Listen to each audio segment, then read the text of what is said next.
new, tangible, hands-on tech habits. Come on.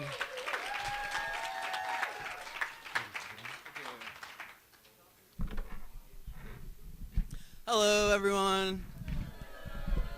I'm Chris Sloan, and just a second while I get this thing to stop moving. I'm Chris Sloan. I'm the technology librarian at the Joliet Public Library.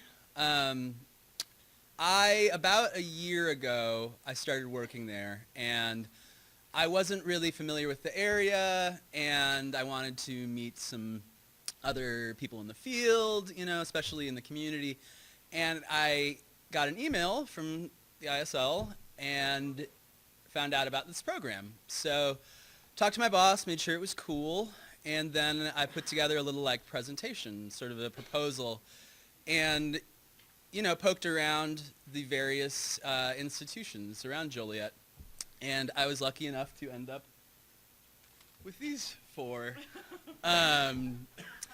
So people, librarians, ladies. I'm blind to gender, so I can't. But anyway, it's been a great experience, as has interacting with all of you. But we're all from the community of Joliet. We're all from different types of libraries. I'm from the public, obviously. Bridget and Shannon are both from University of St. Francis, so academic library, and Gwen is from the high school. So we had gotten together and just talked about the different types of roadblocks that we encountered, and within teaching tech literacy, within libraries, within the library environment, just the kinds of things that we felt sort of prevented us from being as effective as we could, and decided that more often than not that it was sort of within our control. It's not like whether the kids are paying attention or not, or whether the people aren't coming in or whatever. So it's this sort of puts the responsibility on us, and it really gives us we developed a method that we'll tell you a little bit more about. But first I'll introduce Bridget Bell, and she will sort of describe our thought process a little bit more. Hi, guys. Can you guys hear me okay? Okay, great, because I can't really tell.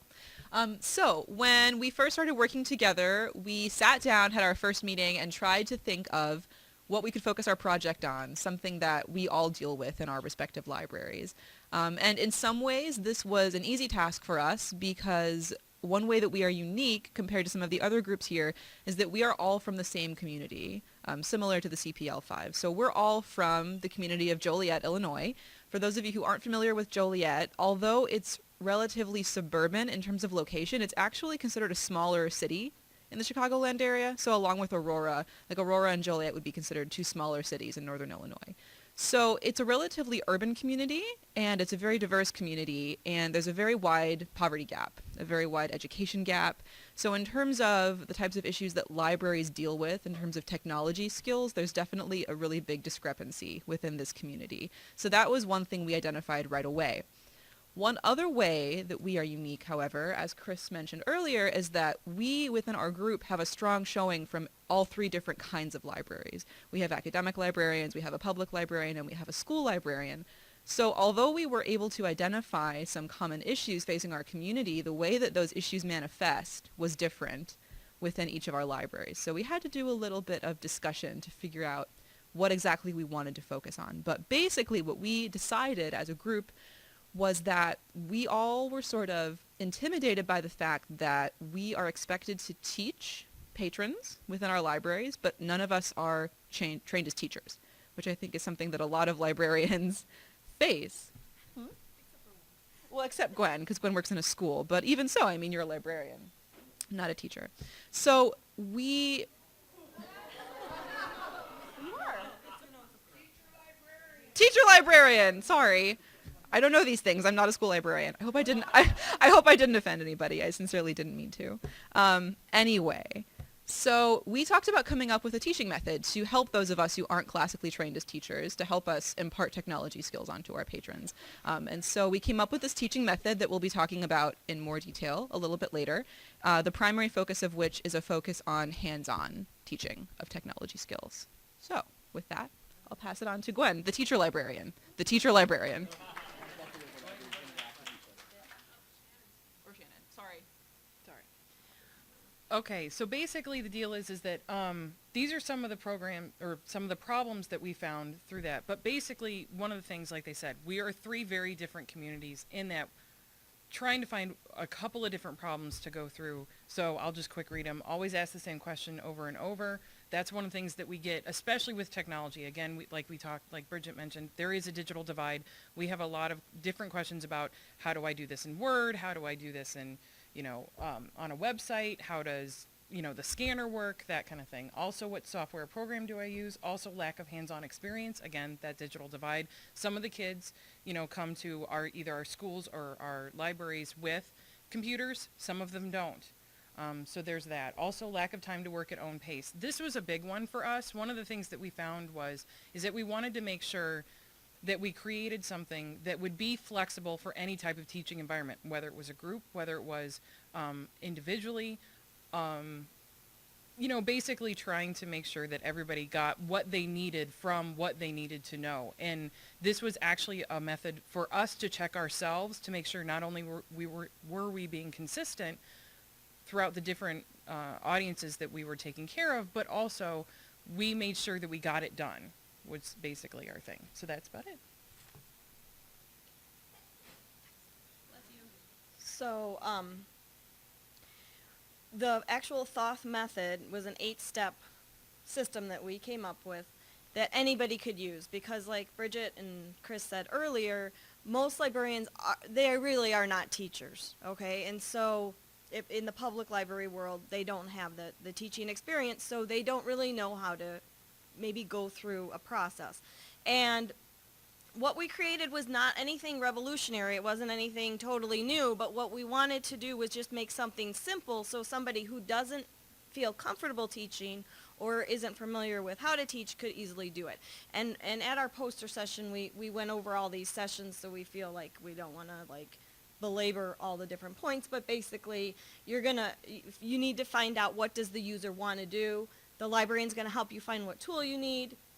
The librarian's going to show you how to access that tool. First, you're going to demonstrate it. Then you're going to let the user practice it and do it. Then the user's going to be asking questions. The librarian's going to be addressing that. At the end, the user's going to evaluate how they feel they did, and they're going to then do it at least another time by themselves until they're comfortable. And I think this was the part that we kept tweaking was,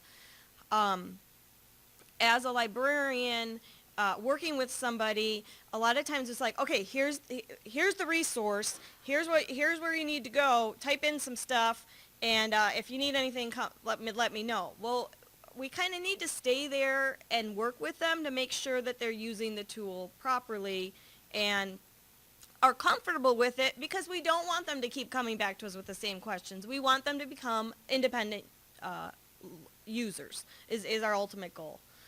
So that was the little to do there. And then the next slide is a video of demonstrating, all 4 of us in our different settings, how we utilize this technique. Okay?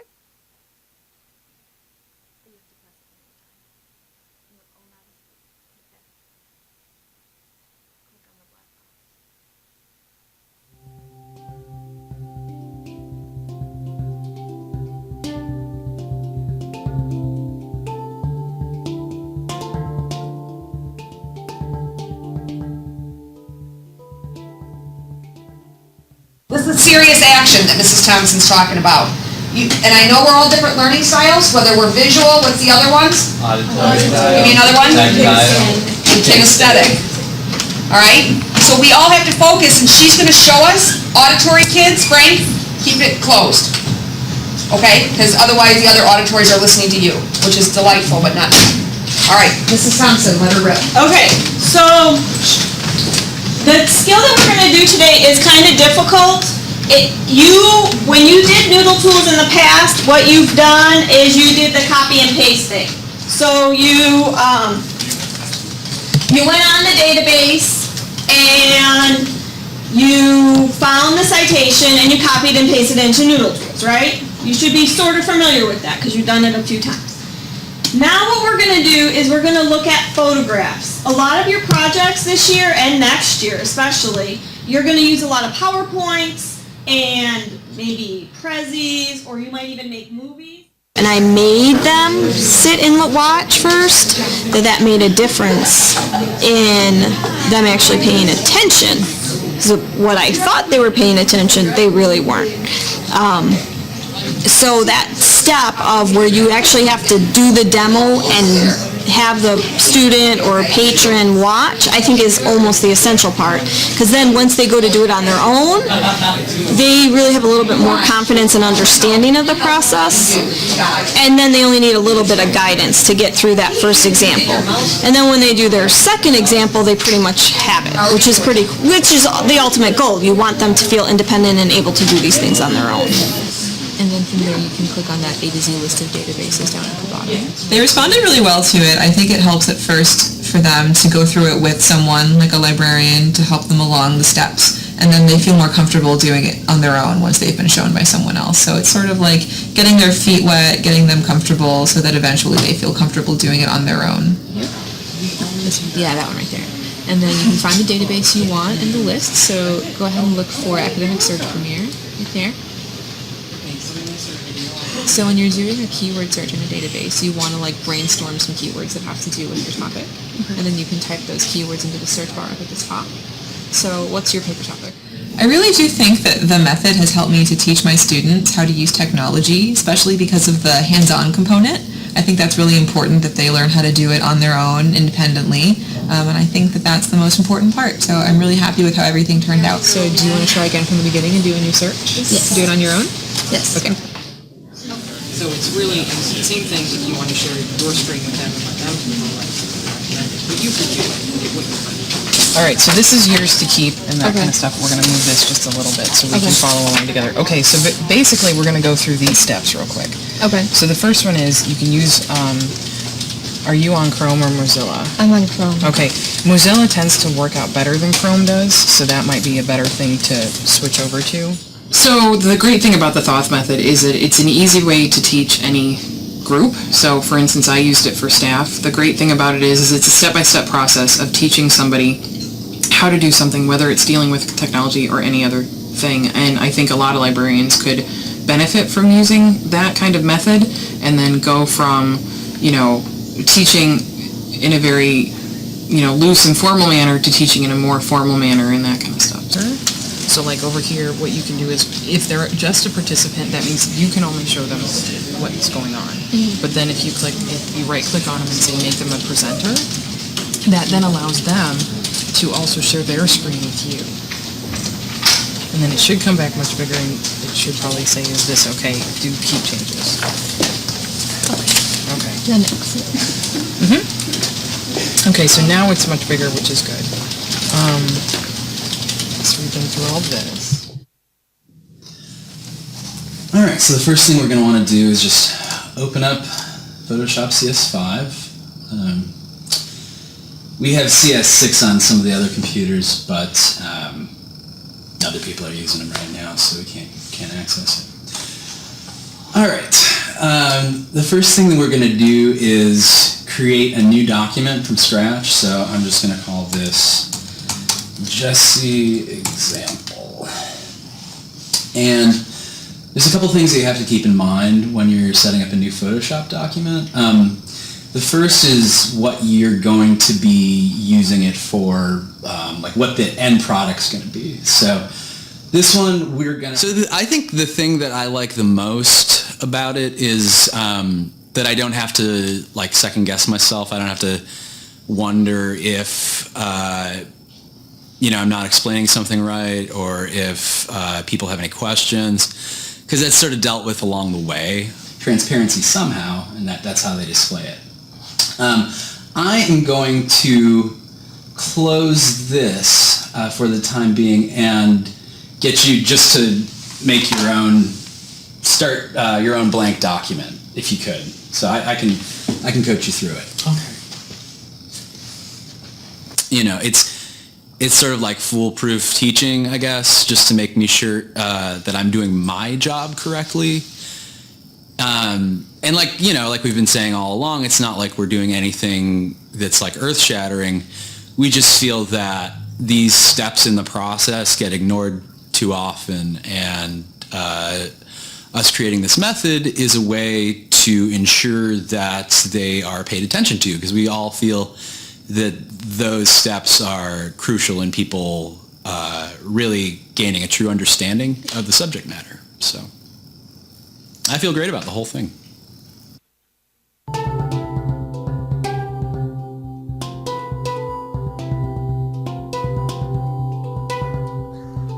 So that's just sort of us in our different environments. It's really more of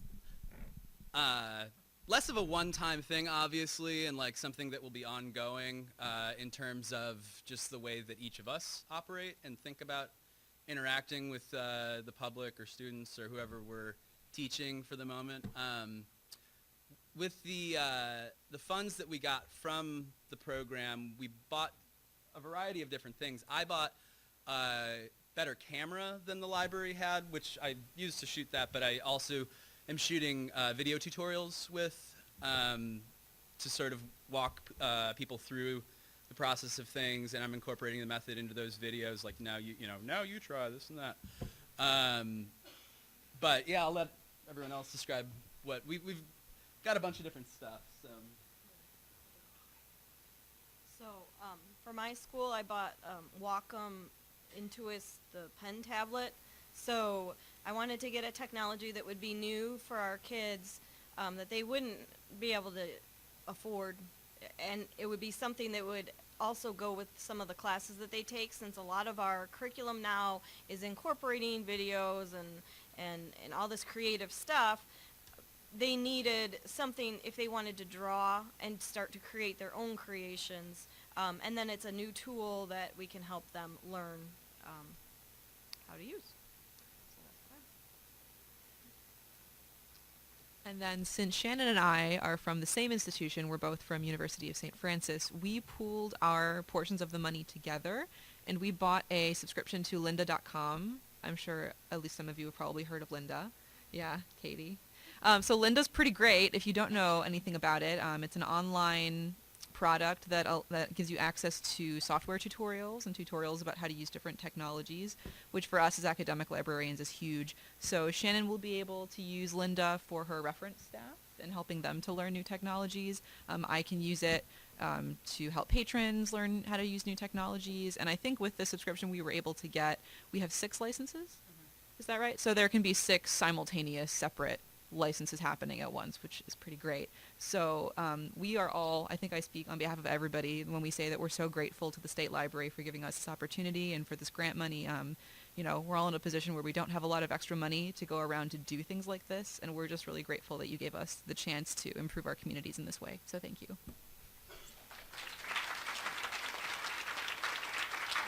If anyone has any questions, let us know.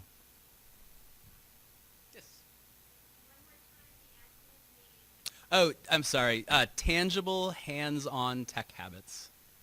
And it is also, well, because of the librarian's love of acronyms, I feel like it was sort of playing to the crowd a little bit, but it's also an Egyptian god, the god that's credited with creating their hieroglyphics. So. And he has a really cool beard. Yes.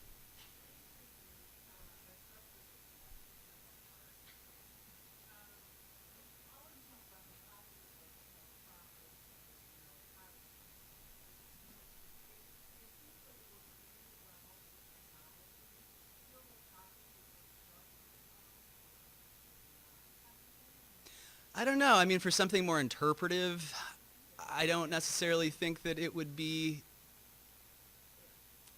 you know, helpful in the sense that there isn't really a...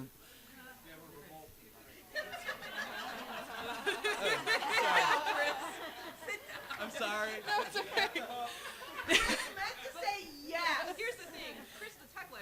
Yeah. He's clearly gonna He, see it through that yeah, from the focus of probably Bridget and I, and I know, like you said, Gwen is a teacher librarian, but the whole point to the process was it was made to teach everything. We're focusing on technology because of this conference or whatever you want to call it. But the idea is that it's just an easy, clear, quick method. Well, maybe not quick, but to pick it up and to go and teach anything. We were using technology as the example, but we would be more, I could totally see, teaching someone a new concept or a new theory in, whatever, math or anything like that, because you're still showing a process of something or how something works and go from there.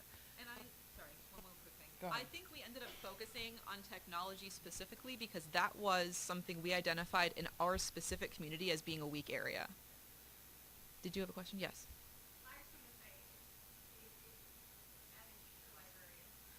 I'm so sorry about that, by the way. I was like, put your foot in your mouth, Bridget.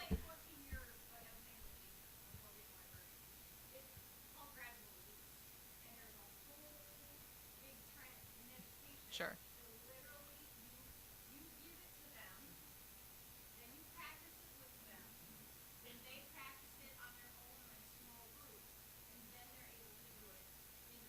Yeah.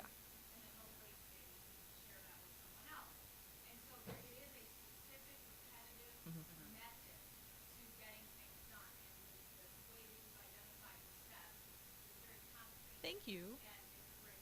It seems so obvious, right? But I think most of us in this room who are not teacher librarians, who don't work in schools, were never taught this. I think that's another way that we're unique in terms of a group is that we aren't necessarily marketing this towards patrons or students. We're marketing it towards other librarians and towards teacher librarians. And that sort of evolved on its own. And the other thing is that's also nice about the method that I know I think, tried to keep in there is Have at it, keep lady. in there, yeah, thanks. As an idea is that one of the things we wanted to make sure was the patrons sometimes feel intimidated when they're learning something new that they don't, at that moment in time, have time to ask questions because you're so busy teaching. This makes you stop, be quiet, and let them try it, and then they figure out what questions they have, and they have the comfortable space to ask the questions.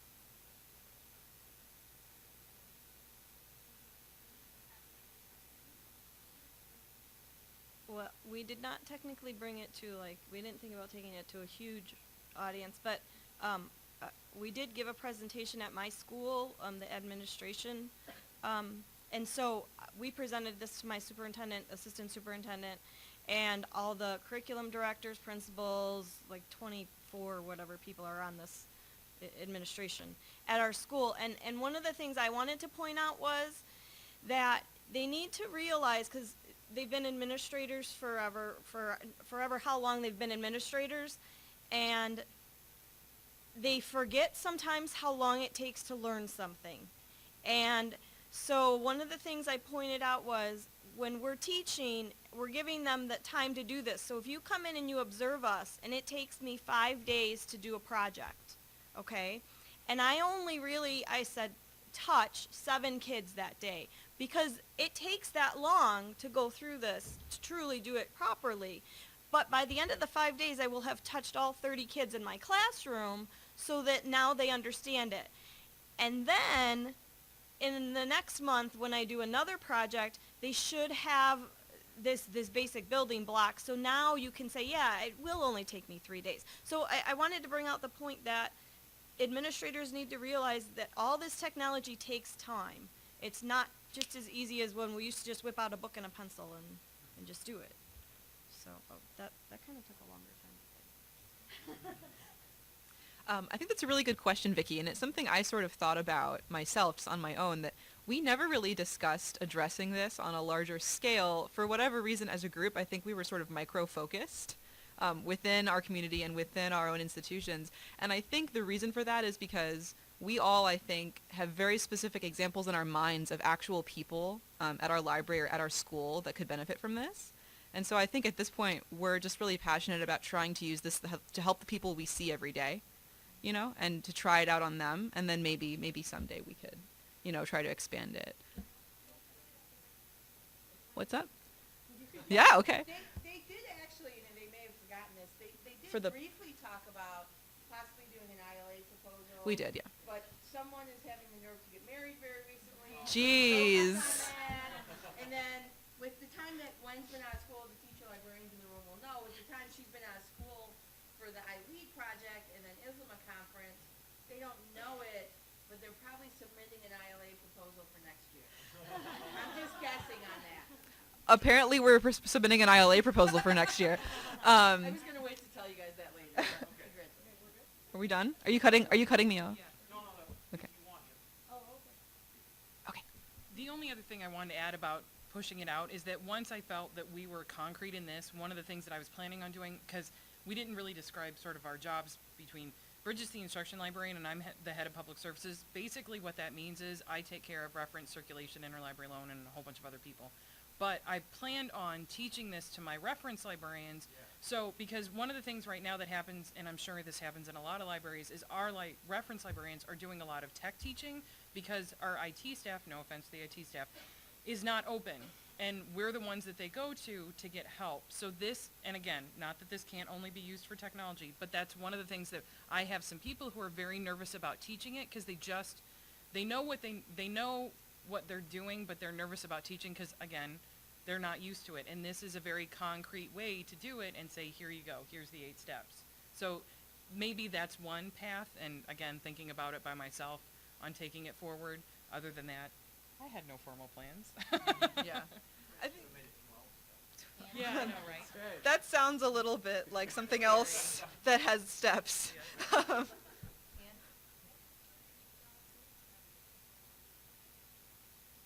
No, well, we knew each other, I'm but Bridget's boss. yeah, she's my boss. Yeah. I mean, we'd met like twice, maybe, like just for this meeting. Like, So yeah. thanks. Thanks, guys.